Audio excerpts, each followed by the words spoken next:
Friends, स्वागत है आपका आपके अपने लीगल चैनल सोच पर प्रहार में। मैं हूं सनी शर्मा और दोस्तों आज की इस वीडियो में हम एक बहुत ही कॉमन टॉपिक पर बात करने वाले हैं। फ्रेंड्स, आमतौर पर ये होता है कि जब भी किसी व्यक्ति के ऊपर कोई भी केस फाइल होता है तो कई बार वो केस में नहीं भी जा सकता है। कई बार ऐसा होता है कि कुछ सिचुएशन ऐसी क्रिएट हो जाती है, लाइक उसके पास टाइम नहीं है, उसको कोई अर्जेंट काम पड़ गया, या फिर उसकी तबीयत खराब है, या फिर वो अभी शहर में नहीं है, या और भी कोई सिचुएशन आ सकती है जिसकी वजह से आप कोर्ट में अपनी जो डेट लगी है, तारीख लगी है, उस पर उपस्थित ना हो सके। तो दोस्तों यदि ऐसी कोई कंडीशन है तो क्या आपके ऊपर कोई कार्रवाई हो सकती है? तो दोस्तों ये इस बात पे डिपेंड करता है कि ये केस किस प्रकार का है। जैसे कि सिविल केस का रूल अलग है, मैट्रिमोनियल का अलग है, क्रिमिनल केसेज का अलग है।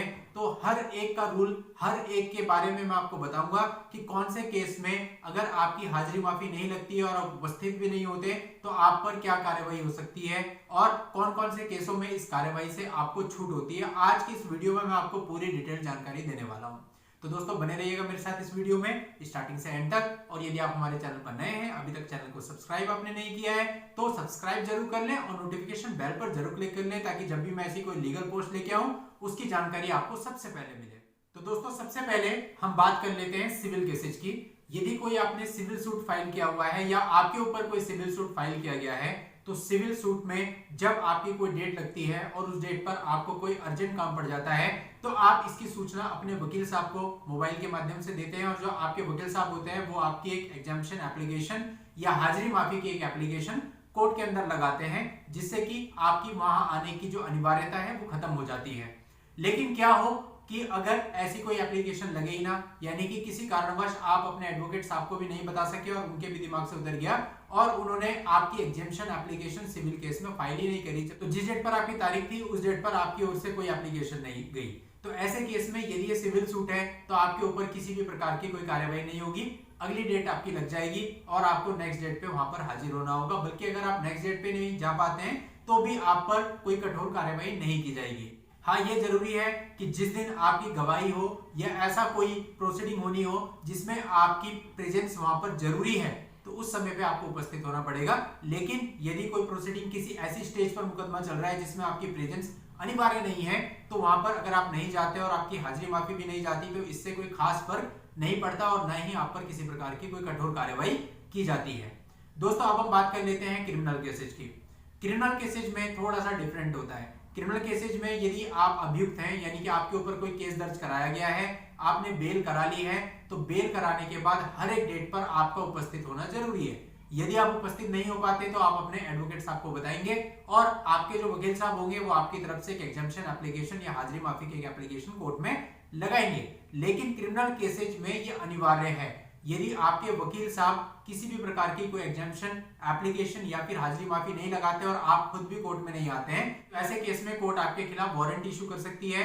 पहले बेलेबल वारंट इशू करती है और उसके बाद भी अगर आप नहीं आते हो तो नॉन बेलेबल वारंट भी आपके खिलाफ जारी किया जा सकता है, जिसमें पुलिस आपके घर जाती है और आपको पकड़कर ले आती है। तो ऐसे केस में फिर आपको वारंट को रिकॉल करवाना पड़ेगा।